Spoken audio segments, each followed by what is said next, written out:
How real has my journey been? After 10 years in prison, I left Arkansas and I moved to Kansas City. From Kansas City, I moved back to Denver.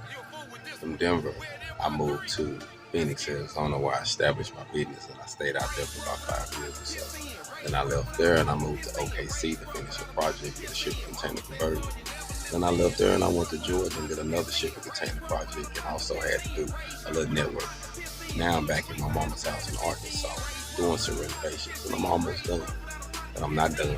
That's what my mission is. Hold on.